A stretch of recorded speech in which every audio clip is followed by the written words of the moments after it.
नमस्कार दोस्तों, ocean network में आपका स्वागत है। मैं हूं ओमकार चौधरी। बिना समय गंवाए जरा मल्लिकार्जुन खड़गे साहब की वाणी सुन लेते हैं, उन्होंने कहा क्या है, और फिर कार्यक्रम को आगे बढ़ाते हैं और गेस्ट को जोड़ते हैं। से गरीबी दूर होती क्या? आपको खाना मिलता पेट को? मैं किसी की आस्था के ऊपर ठोस नहीं लगाना चाहता हूं।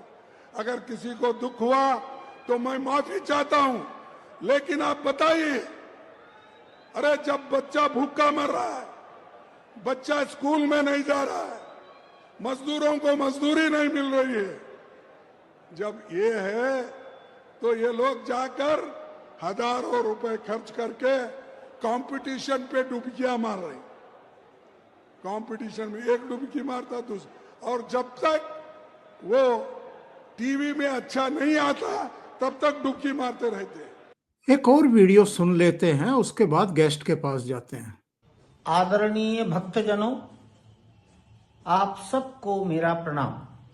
अयोध्या में पिछले अनेक दिनों से दर्शनार्थियों की संख्या में अभूतपूर्व वृद्धि हो रही है। कुंभ मेला में प्रयागराज संगम में स्नान करने के लिए जाने वाले भक्तों की बड़ी संख्या स्नान के पहले अथवा स्नान के बाद अयोध्या दर्शनार्थ आ रही है। अयोध्या का आकार बहुत छोटा है, भूगोल छोटा है, और इसलिए अयोध्या इतनी अधिक संख्या को सभी प्रकार की नागरिक सुविधाएं प्रदान करने में अभी समर्थ नहीं है। कुछ समय और लगेगा। मेरा निवेदन है, अयोध्या के पास पड़ोस के भक्तजन 10-15 दिन बाद भी अयोध्या आ सकते हैं, ताकि आसाम, बंगाल, उड़ीसा, मिजोरम, नागालैंड, त्रिपुरा, केरल, कर्नाटक, आंध्रा, तेलंगाना, तमिलनाडु, गुजरात, महाराष्ट्र, गोवा, मुंबई, ये जो बहुत दूर दूर के भक्तजन प्रयागराज में आए हैं, इन्हें आसानी से अयोध्या में दर्शन मिल सकेंगे। और अयोध्या के पास पड़ोस का समाज 500 किलोमीटर तक के त्रिज्या का समाज कभी भी अयोध्या आकर दर्शन कर सकता है। ये चंपत राय हैं, और आप जानते हैं कि इनकी बड़ी अहम भूमिका रही है निर्माण के दौरान भी, और प्राण प्रतिष्ठा के दिन भी वो बड़ी अहम भूमिका में थे। चंपत राय की ये अपील है लोगों से कि भाई, चूंकि प्रयागराज महाकुंभ आने वाले या तो वहां जाने से पहले या वहां स्नान करने के बाद अयोध्या आ रहे हैं, तो करोड़ों की संख्या जो है वो अयोध्या में आ गई है, और वो दर्शन कर तो रहे हैं, लेकिन बहुत लंबी लंबी लाइनें लगानी पड़ रही हैं, बड़ी भारी असुविधा हो रही है। तो अगले 15-20 दिन आप अवॉइड करें, और खास तौर से उन्होंने आस पड़ोस के राज्यों और जिलों से ये प्रार्थना की है, सबसे नहीं की है। तो हम अब सीधे गेस्ट के पास जुड़ते हैं, उनको जोड़ते हैं और इस चर्चा को आगे बढ़ाते हैं। दो गेस्ट मेरे साथ आज जुड़ रहे हैं, दोनों को ही बहुत प्रणाम। वीरेंद्र नाथ भट्ट जी पटना से, अभिषेक तिवारी पटना से, और वीरेंद्र नाथ भट्ट लखनऊ से। तो साहब, सबसे पहले मैं भट्ट साहब आपके पास ही आ जाता हूं। एक तरफ तो मल्लिकार्जुन खड़गे हैं, जिनको बड़ी तकलीफ है कि प्रयागराज में इतनी संख्या में लोग डुबकी क्यों लगा रहे हैं, इससे क्या उनकी गरीबी दूर हो जाएगी। शायद उनको पता नहीं है कि 2 लाख करोड़ से अधिक का रेवेन्यू तो गवर्नमेंट ऑफ उत्तर प्रदेश के राजस्व में ही आना है, और 2 लाख करोड़ का और बिजनेस होना है। कुल मिलाकर के महाकुंभ से 4 लाख करोड़ का बिजनेस होने वाला है, और वो जो 4 लाख करोड़ आने वाले हैं, जाहिर है वो किसी की जेब में जाएंगे या आगे जन कल्याण की योजनाएं होंगी, इंफ्रास्ट्रक्चर से लेकर के तमाम चीजें होंगी, संस्थान स्थापित होंगे, जिनमें एजुकेशन, टेक्नोलॉजी और तमाम दूसरी चीजों का ये होगा।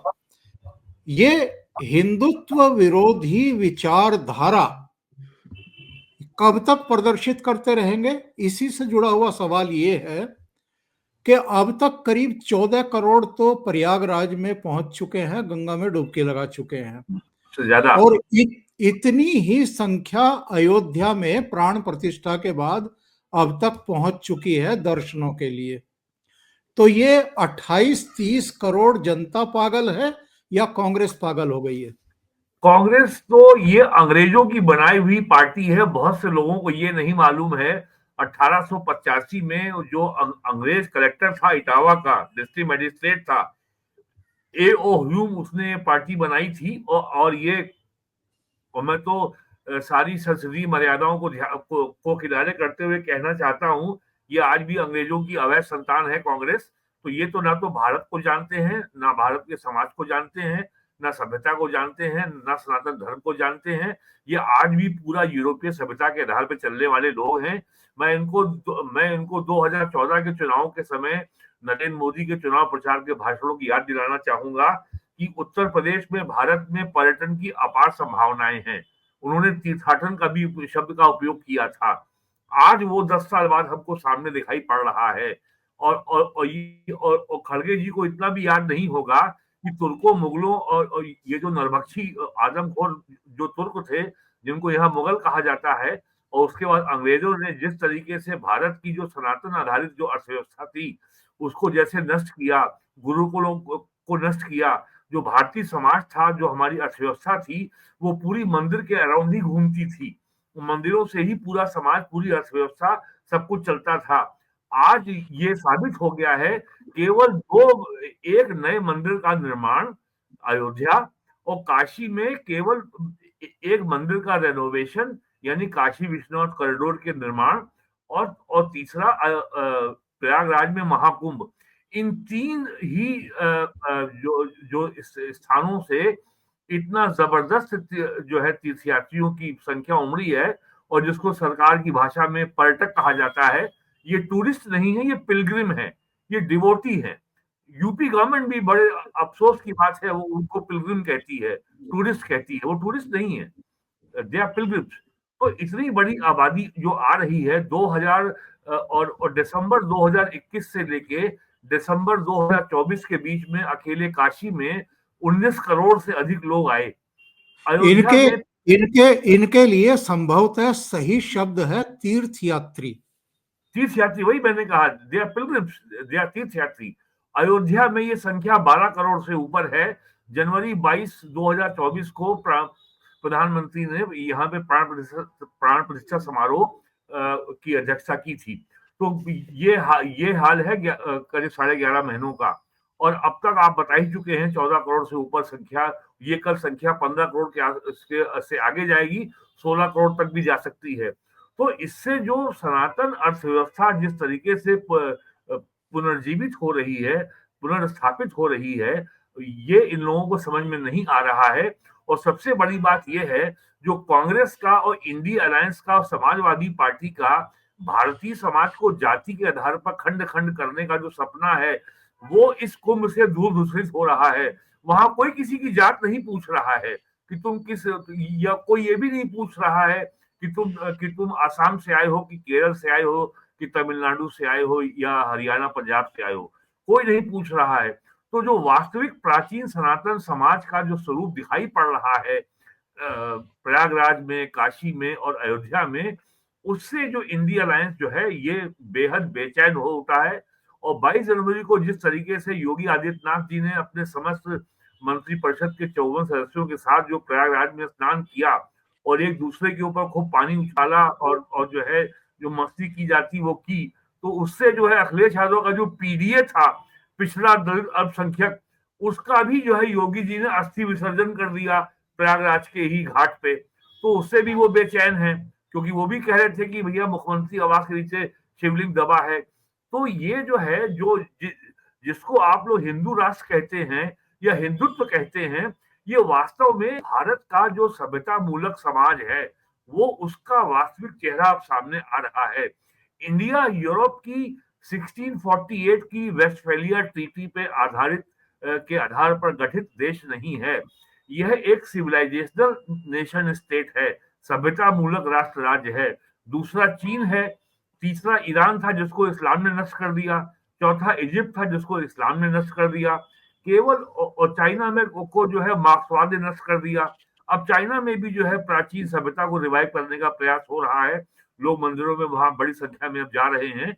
लेकिन भारत जो है 1000 साल के लगातार जो है क्रिश्चियनिटी के, इस्लाम के और औपनिवेशिक ताकतों जैसे ब्रिटेन, फ्रांस और पुर्तगाल के हमले को झेलने के बाद 1000 साल की दास्ता के बावजूद भी दुनिया की एकमात्र संस्कृति है जो आज भी अक्षुण्ण है। और मैं तो कहता हूं कि ये वास्तव में हिंदू राष्ट्र इसलिए है कि ये तो भोलेनाथ का देश है, ये तो नीलकंठ का देश है, ये 1000 साल से जहर पी रहा है, लेकिन आज भी जो है ये इस सभ्यता का जो ध्वज है पूरे दुनिया में लहरा रहा है। और ये पहला कुंभ है जब और ये डिजिटल टेक्नोलॉजी की देन है, उसकी मदद है, उसकी महानता है कि आज पूरी दुनिया भारत की सभ्यता की जो है कितनी बहुरंगी है और कितनी विविध है, कितनी डाइवर्स है और कितनी बहुआयामी है। और इसका जो और ये कोई इसका आकारहीन है,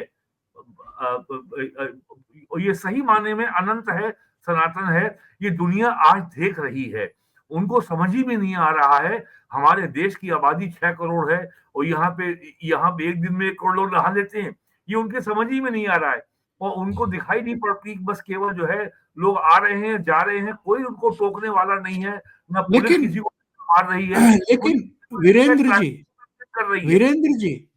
जी 60 देशों से अधिक के नागरिक आ चुके हैं, देश यहाँ पहुंचे हैं प्रयागराज में और परिवारों के साथ आए हैं, पति पत्नी आए हैं।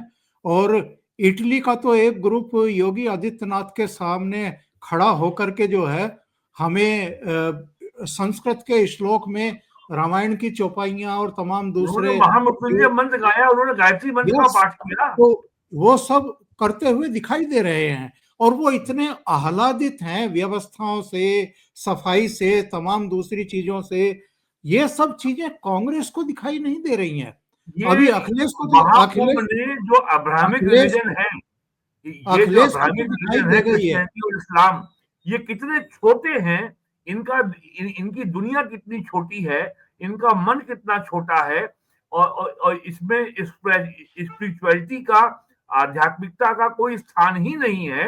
मानव सबसे ऊपर है। ये अकेली संस्कृति है जहां वसुधैव कुटुंबकम है। लेकिन इस्लाम कहता है कि बस केवल जो है केवल हम ही हैं सच्चे, बाकी सब झूठे। क्रिश्चियनिटी बोलती केवल हम सच्चे, बाकी सब झूठे। हम कहते हैं समस्त विश्व हमारा परिवार है। हमारा दर्शन तो वसुधैव कुटुंबकम का है, the whole universe is our family। ये सारी बातें आज जो है, ये सारे आयाम आज पूरा विश्व देख रहा है धरातल पे होते हुए।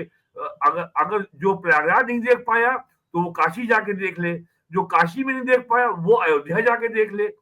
जरा सोचिए, अगर आज ये हाल है तो जब अगला पूर्ण कुंभ होगा तब कितने करोड़ लोग आएंगे, तब टेक्नोलॉजी कहाँ होगी, तब भारत में पर कैपिटा इनकम क्या होगी, तब भारत में टेक्नोलॉजी कितनी आगे बढ़ चुकी होगी, यातायात के साधन कितने और उन्नत हो चुके होंगे। अभी तो मेरठ प्रयागराज जो गंगा एक्सप्रेस वे पूरा नहीं हुआ है, 6 महीने में चालू हो जाएगा।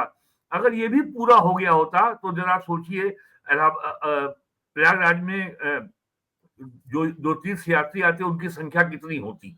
एक बार अभिषेक जी को जोड़ लेते हैं। अभिषेक जी, ये जो हुजूम उमड़ रहे हैं, ये जो दृश्य वहां के आ रहे हैं साहब, मैंने तो ऐसे दृश्य नहीं देखे अपने जीवन में। मैं भी अब 60 से ऊपर का हो गया हूं। और ये आज का दृश्य है इलाहाबाद की केवल एक सड़क का है, प्रयागराज की एक सड़क का है। और ये जो विजुअल मैं अभी आपको दिखाने जा रहा हूं, ये अयोध्या का है।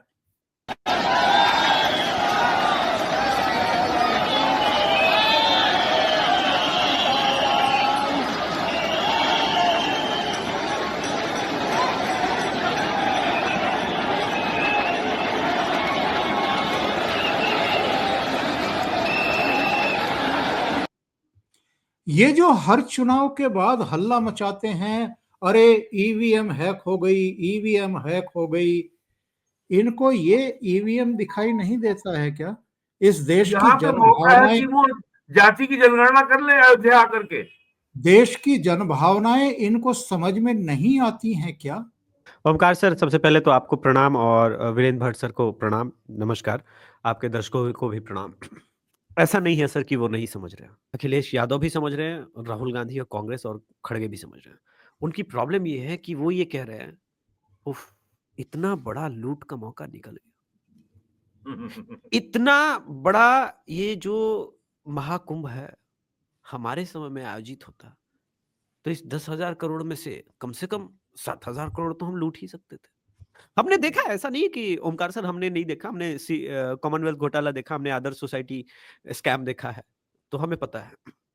अब प्रॉब्लम ये नहीं है, मैं नरेंद्र मोदी जी का 2014 का स्पीच, जब मैं पहली बार मोदी जी प्रधानमंत्री के जब कैंडिडेट बने थे, तो बिहार में पटना में चुनावी रैली हो रही थी। उन्होंने पटना हनुमान मंदिर के बारे में बात करनी शुरू की और बताया कि इतना बड़ा मंदिर, इतने बड़े हॉस्पिटल, 5-5 हॉस्पिटल चलाता है, तो मंदिर से क्या मिलता है ऐसा नहीं, इन्हें पता नहीं है। इनफैक्ट इनको बहुत अच्छे से पता है कि मंदिरों से क्या मिलता है, इसीलिए आज भी मंदिर सरकारी नियंत्रण में है, जो इंदिरा गांधी ने कानून बनाया। प्रॉब्लम ये है ही नहीं। इस बार के कुंभ में एक और चीज है, जैसे कि सुनील शेट्टी जी का वीडियो बड़ा वायरल हो रहा है जब सनातन बोर्ड की बात हो रही है धर्म संसद में। इस बार लगभग रोज धर्म संसद में एक रेजोल्यूशन निकल रहा है। ये वक्फ अमेंडमेंट जो एक्ट पास हुआ जेपीसी में, उसका एक छोटा सा उदाहरण है, क्योंकि प्रेशर बहुत है सनातन समाज का। और अभी मैं जानता हूं, कुछ दिन पहले संत समाज के साथ एक मीटिंग हुई थी, जिसमें माननीय मुख्यमंत्री जी उत्तर प्रदेश के थे, और उन्होंने कहा कि एक क्वेश्चन मैंने भी डाला था अलग अलग अखाड़ों में, सभी अखाड़ों में, कि कल्पना करता हूं कि 144 वर्ष पहले जब एक इस प्रकार का कोई सोशल मीडिया तो नहीं था, लेकिन जब महाकुंभ हुआ होगा तो कराची से, लाहौर से, ढाका से, पेशावर से। अविभाजित भारत, हाँ पेशावर से, अविभाजित भारत से लोग तो आए होंगे। इस बार तो नहीं है। तो ये मैं मानता हूं कि पहला कुंभ है, स्वतंत्र भारत के बाद पहला महाकुंभ है, इस प्रकार का विशाल आयोजन है, सोशल मीडिया के दौर में पहला है।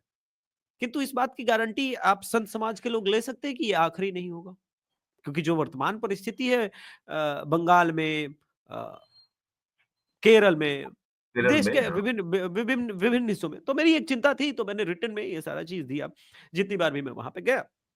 और कई संतों ने मुझे बहुत आशीर्वाद दिया और बोला कि आपकी बात को हम बहुत सीरियसली ले भी रहे हैं, और बेटा बहुत अच्छी बात है कि आपने ये बात कही है, और संत समाज का दायित्व है। तो इस बार संत समाज राजनीतिक रूप से बहुत मुखर है, ये प्रॉब्लम है।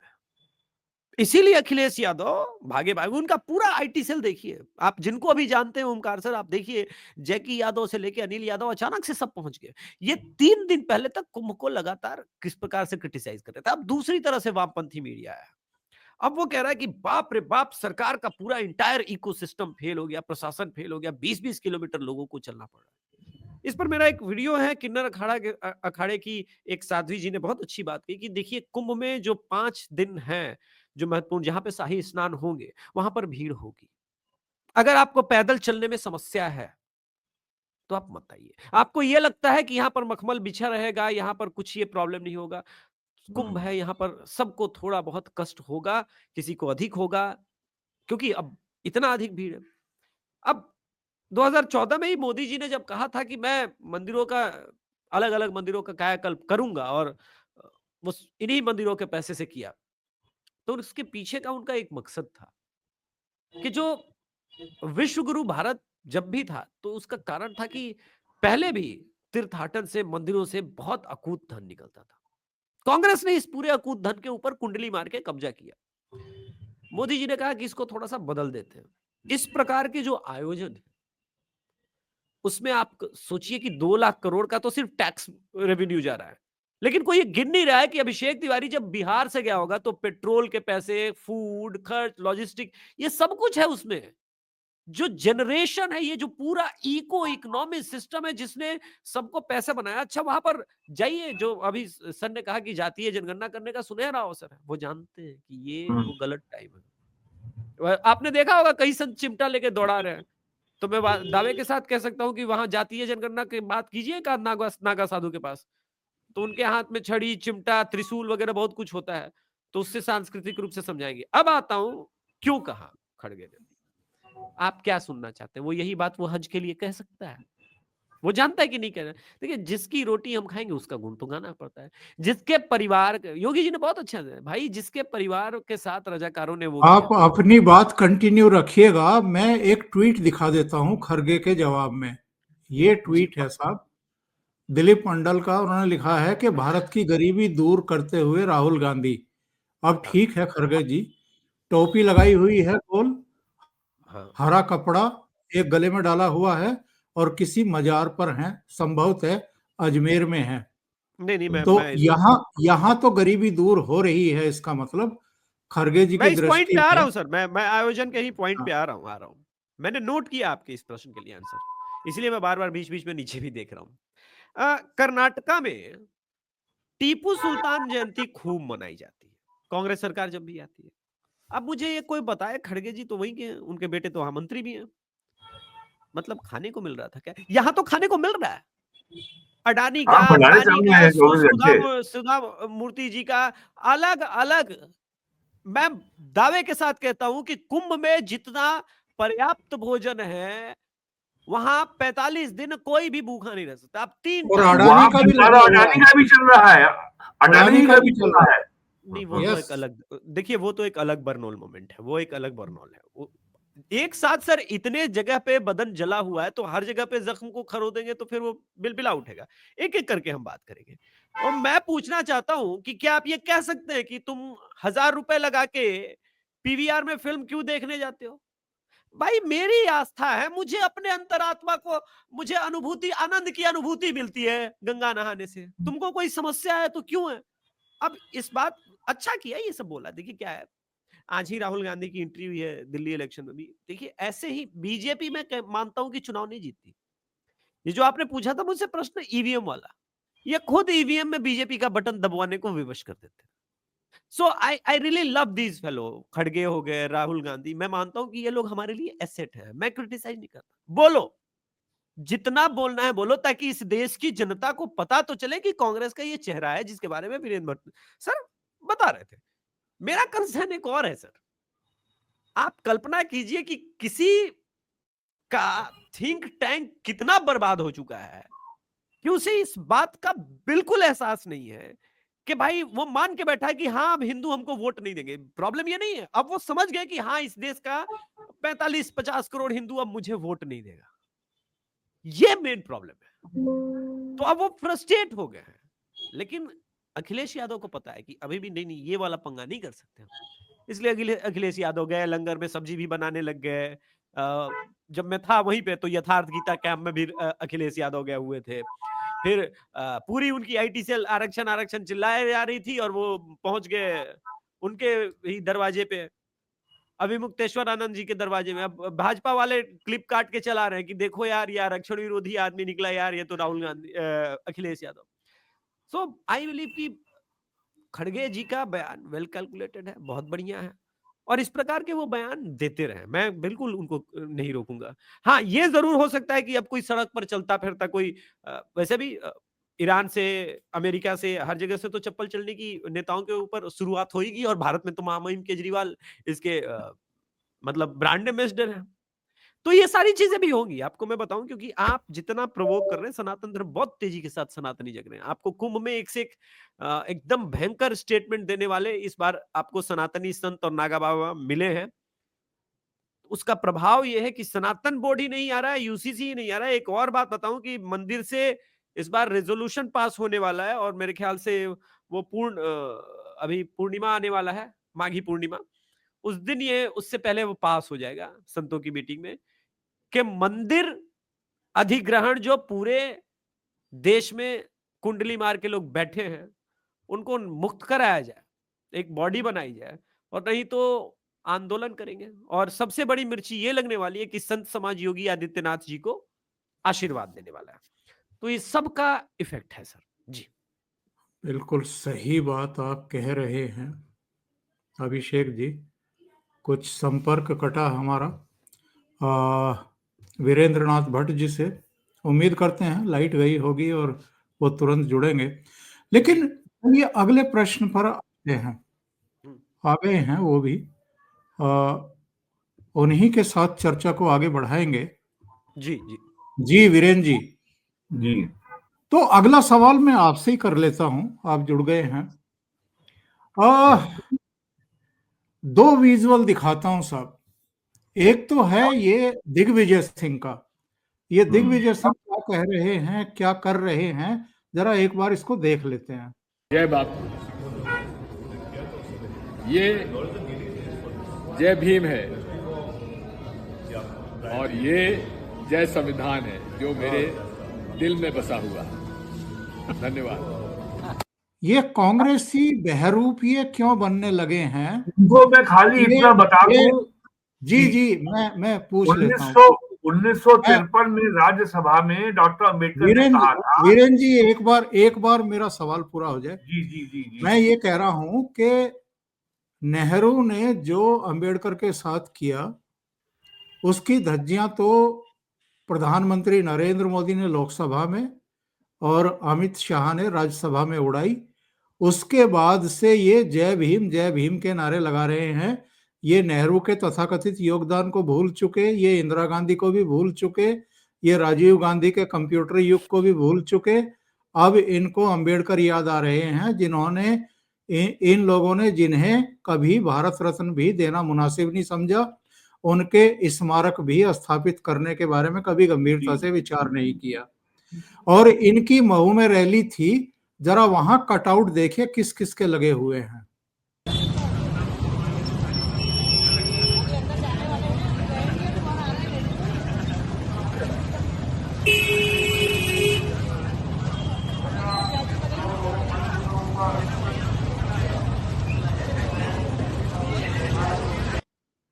अंबेडकर के नाम पर ये सभा आयोजित की गई और अंबेडकर का ही वहां पर कटआउट नहीं था।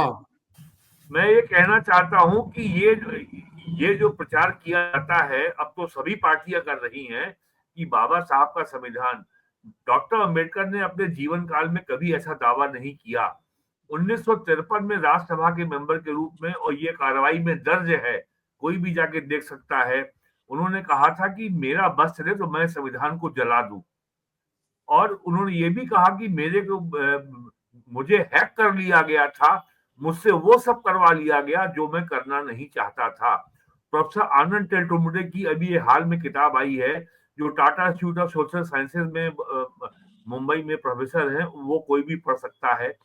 उसमें ये सारा ब्यौरा दिया गया है। डॉक्टर अंबेडकर ने महात्मा गांधी के बारे में क्या कहा है, वो बीबीसी का उनके इंटरव्यू का वीडियो यूट्यूब पे उपलब्ध है। उन्होंने नेहरू के बारे में क्या कहा है, वो भी वीडियो यूट्यूब पे उपलब्ध है, कोई भी देख सकता है। और डॉक्टर अंबेडकर जो है सेकुलरिज्म को संविधान में शामिल किए जाने के खिलाफ थे, इस आधार पे खिलाफ थे, यदि सेकुलरिज्म होगा, स्टेट का कोई रिलीजन नहीं होगा, तो फिर माइनॉरिटी के लिए अलग से प्रोविजन रखने का कोई आधार नहीं है। लेकिन नेहरू चाहते थे, इस बात पे अड़े हुए थे कि संविधान में माइनॉरिटी जरूर होगा, क्योंकि वो संविधान के माध्यम से अपने माइनॉरिटी वोट बैंक की आधारशिला को रख रहे थे।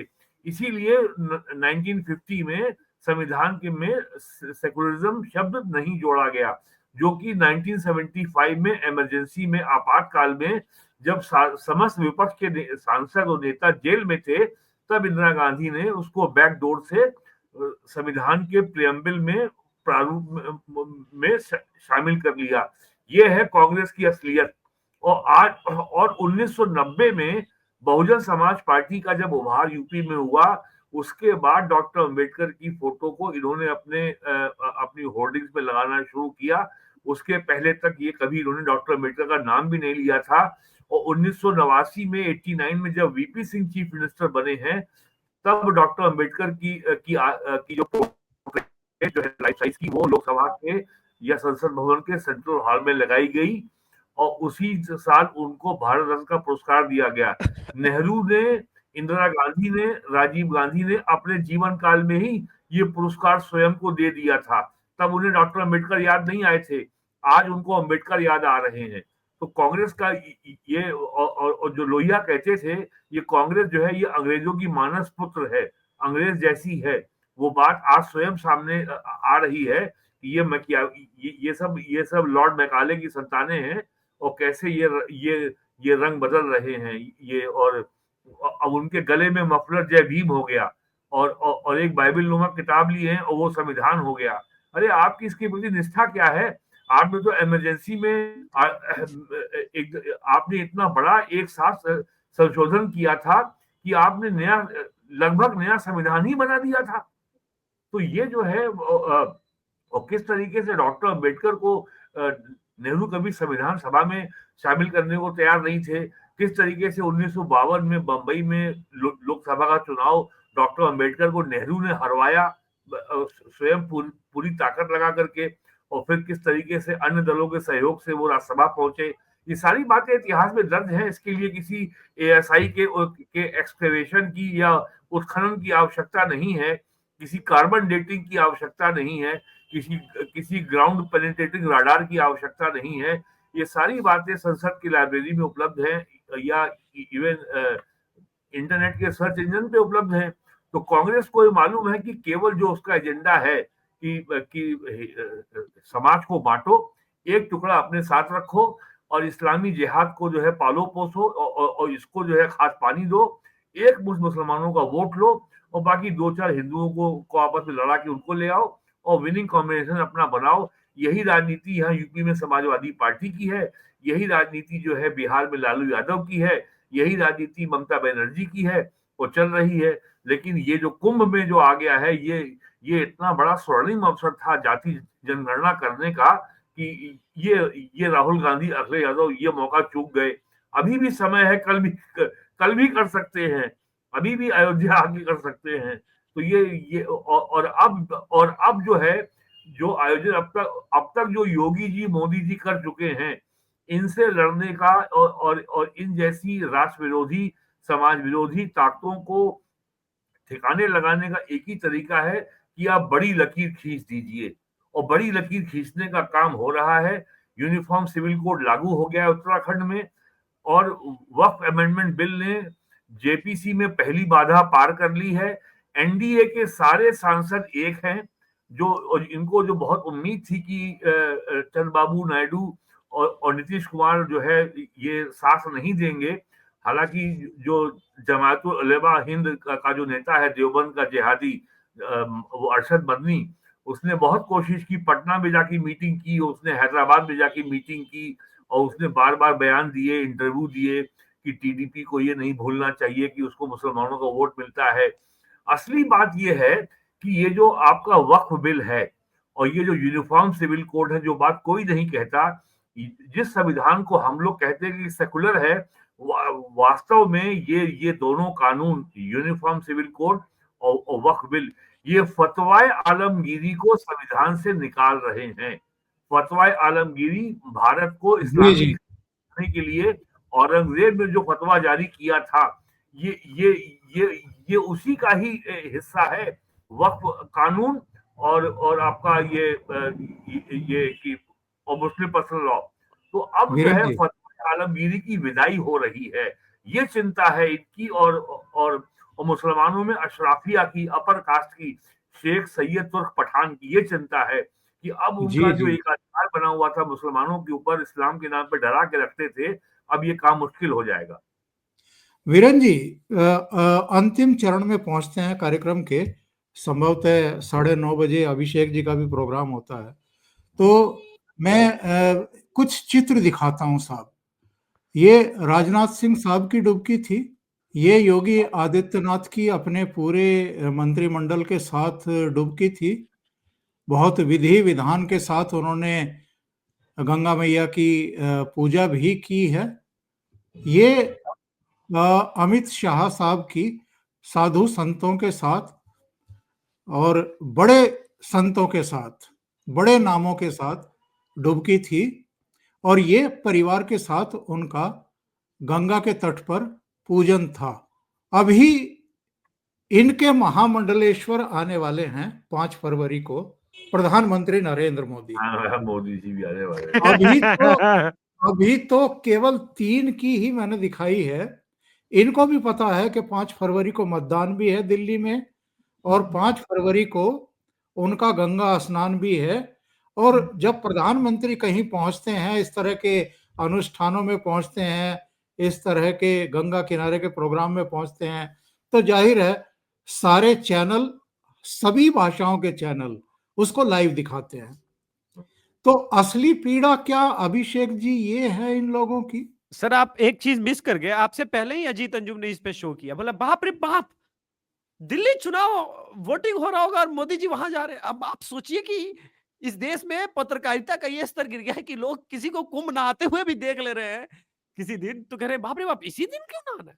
भाई साहब, इस ये देश स्वतंत्र है, प्रधानमंत्री जी भी स्वतंत्र है, अभी तक जो है अंग्रेजों के गुलाम हम वापस नहीं बने हैं। जब बन जाएंगे अंग्रेजों के, मुगलों के गुलाम, तब अजीत अंजुम इस प्रकार की बात करें, चलेगा, कोई दिक्कत नहीं है। देखिए ये बात ठीक है कि 5 फरवरी को बर्नॉल मोमेंट तो है, और देखिए दूसरी बात क्या, मैंने वो बताया 5 फरवरी को ही मोदी जी को जो धर्म संसद अभी रिसेंटली एक और हुई थी, वो उसमें लिस्ट थमा दी जाएगी कि संत समाज की ये डिमांड है। अब आप कल्पना कीजिए कि वक्त तो जा रहा है, सनातन बोर्ड से संबंधित बातें होने लगेंगी, किंतु असली चीज जो है वो एनपीआर पर बात होने लगी। और आप देखेंगे इस देश में इस बार मोदी सरकार कई ऐसे चीज कर रही है जो आपको सिमिलर पैटर्न लगेगा वो ट्रंप का। ट्रंप के आने से पहले ही एक्चुअली बीजेपी की इस बार 240 वाली जो सरकार है वो 302 से ज्यादा स्ट्रांग दिख रही है। वो क्यों?